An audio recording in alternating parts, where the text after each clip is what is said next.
Les protestations des agriculteurs s'étendent à toute l'Europe. France, Allemagne, Belgique, Pays-Bas, Roumanie, quelles sont les raisons de leur colère ? Les agriculteurs convergent vers Paris ce lundi. En France, les autorités ont déployé les grands moyens pour éviter une paralysie de l'approvisionnement alimentaire et des aéroports. Joe Biden a promis de répliquer après la mort de 3 soldats américains dans une attaque de drone en Jordanie. L'État islamique revendique l'attaque qui a fait un mort dans une église catholique d'Istanbul. Les 2 assaillants ont été arrêtés.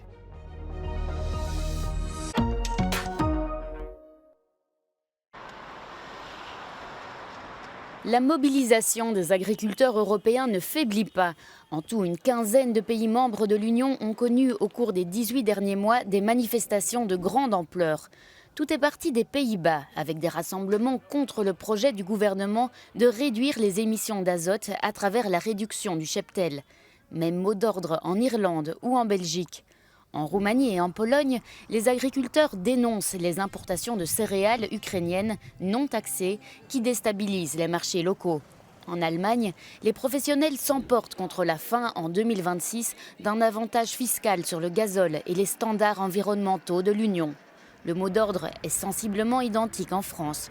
Si l'élément déclencheur varie d'un pays à l'autre, tous demandent de meilleurs revenus et une simplification des normes. Il y a une demande de plus en matière d'environnement et en même temps le soutien public a fortement baissé. Si on fait un calcul simple, entre 2003 et 2023, la valeur des aides directes a baissé de 37%. Et ces aides représentent plus de la moitié du revenu agricole en moyenne européenne. Le pacte vert de la Commission européenne cristallise les tensions du secteur agricole et en particulier le programme Farm to Fork, visant une agriculture plus durable. Au départ, la Farm to Fork a été conçue comme une stratégie qui allait imposer les normes pour forcer les changements en se disant que la montée en gamme ferait que les consommateurs paieraient et que les banquiers, avec de l'argent pas trop cher, financeraient les investissements des agriculteurs. Force est de constater que cette équation aujourd'hui n'est pas possible.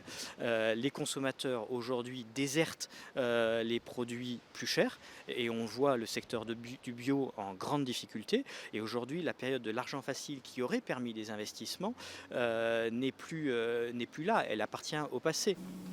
Dans l'immédiat, la présidence belge du Conseil de l'Union européenne propose de réexaminer l'actuelle politique agricole commune, la PAC. On va faire une analyse comparative de la manière dont les choses se sont mises en place l'année dernière et évidemment faire sur base de cette analyse comparative, prendre les bonnes pratiques qui sont efficaces et aussi corriger et en tout cas entamer le processus de correction au niveau européen. La PAC demeure le premier poste de dépense de l'Union. Les agriculteurs savent ce qu'ils doivent à cette politique. L'enjeu pour les États membres est de trouver l'équilibre entre l'ambition climatique et la dimension économique du secteur.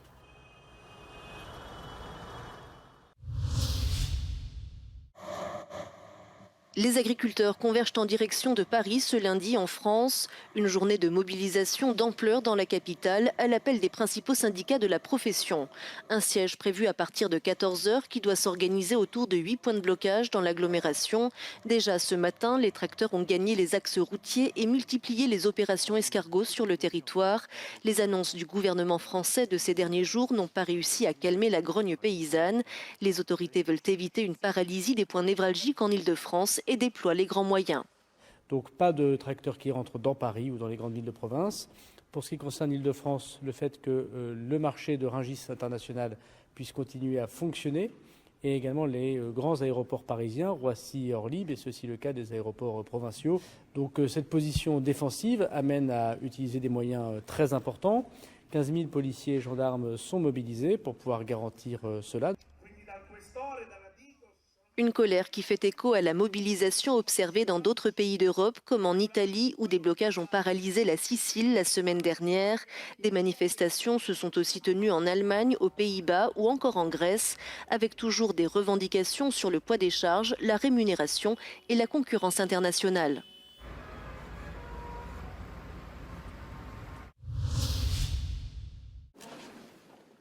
En Finlande, l'ex-premier ministre conservateur Alexander Stubb est arrivé en tête du premier tour de l'élection présidentielle avec près de 27% des suffrages. Il sera opposé au second tour le 11 février à Pekka Haavisto, ancien ministre des Affaires étrangères, membre des Verts qui se présentait en indépendant. Ce dernier a récolté plus de 25% des voix. Le candidat d'extrême droite est lui arrivé nettement derrière ce duo avec 19% des suffrages. This election in Finland is important because the role of the president has become more fundamental. In times of war and in times of NATO membership, president takes care of foreign affairs and defense have become increasingly important in Finland. La campagne a été dominée par la thématique de la sécurité nationale avec en toile de fond les tensions avec le voisin russe. Les électeurs ont répondu à l'appel des urnes avec près de 75% de participation. Tosi jännittävää. Kaikkea mitä maailmassa tällä hetkellä tapahtuu tai meneillään, niin tuntuu, että pakko mennä äänestää. Siinä on joku vaikutus johonkin.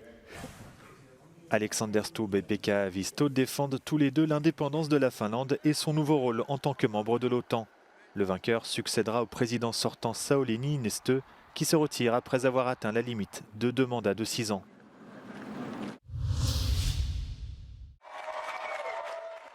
Attaque de drone en Jordanie, 3 soldats américains sont morts et plus de 30 ont été blessés ce dimanche. Le président américain Joe Biden a promis que l'attaque ne restera pas sans réponse. Attaque qui, selon lui, a été perpétrée par des groupes armés soutenus par l'Iran. Des dizaines d'attaques de bases américaines ont eu lieu depuis le début de la guerre entre Israël et le Hamas. Il s'agit des premières victimes du côté de l'armée américaine. L'État d'Israël a lui poursuivi ses raids aériens sur le Liban ce dimanche. L'armée israélienne a déclaré avoir frappé plusieurs infrastructures appartenant au Hezbollah. Le groupe islamiste a confirmé avoir perdu 3 de ses membres dans l'attaque. Au même moment, à Paris, la CIA organisait une rencontre multilatérale. Plusieurs services de renseignement du Moyen-Orient étaient conviés afin de progresser sur une possible libération des otages restants. Pendant ce temps, à Jérusalem, des appels au retour des colonies israéliennes à Gaza et en Cisjordanie. Une conférence d'extrême droite réunissant des milliers de participants a appelé à ce retour en arrière, alors que toutes les colonies de la bande de Gaza avaient été abandonnées en 2005.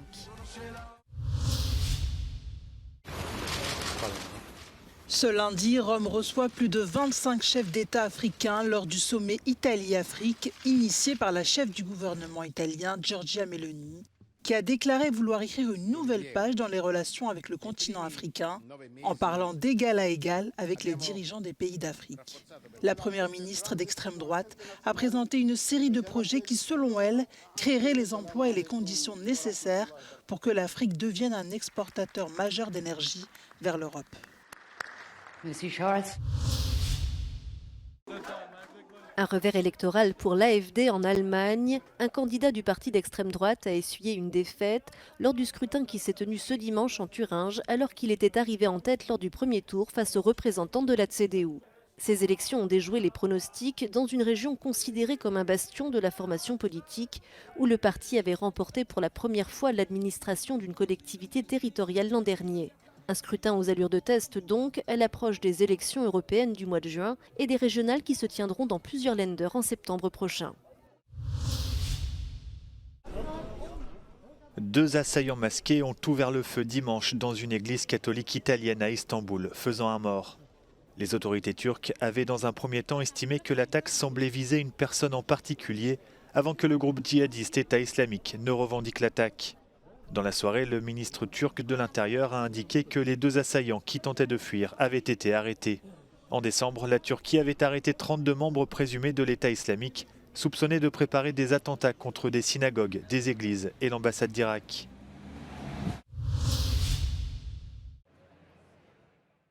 Le tourisme renoue avec les niveaux d'avant la pandémie du Covid-19 en Europe. Le continent le plus fréquenté de la planète attend plus de 750 millions de visiteurs cette année. Mais qui dit plus de touristes dit plus de pression sur l'environnement et plus de tensions entre les touristes et les populations locales. Résultat, Venise a introduit des quotas sur le nombre de visiteurs qui peuvent se rendre chaque jour dans la cité des Doges. Et les Pays-Bas ont cessé de se promouvoir en tant que destination touristique il y a 5 ans. À Fitur, en Espagne, les grands acteurs du secteur réfléchissent désormais à la manière de rendre le tourisme plus durable sur le plan écologique et social. España está apostando cada vez más por un turismo sostenible para aquellos visitantes que desean huir de las masificaciones, un turismo a otro ritmo, como estos caminos naturales para recorrer España a pie o en bicicleta. De nouvelles stratégies et de nouvelles destinations mises en avant pour réduire le nombre de visiteurs dans les zones où le tourisme déborde.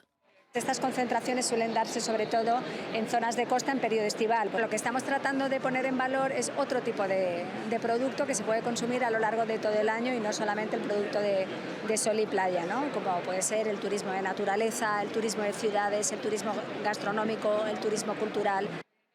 Le changement climatique est l'une des principales menaces qui pèsent sur le secteur. Les canicules et la sécheresse touchent en particulier des destinations comme la Grèce et l'Espagne, qui a déjà annoncé la mise en œuvre de restrictions d'eau cet été dans certaines zones du littoral.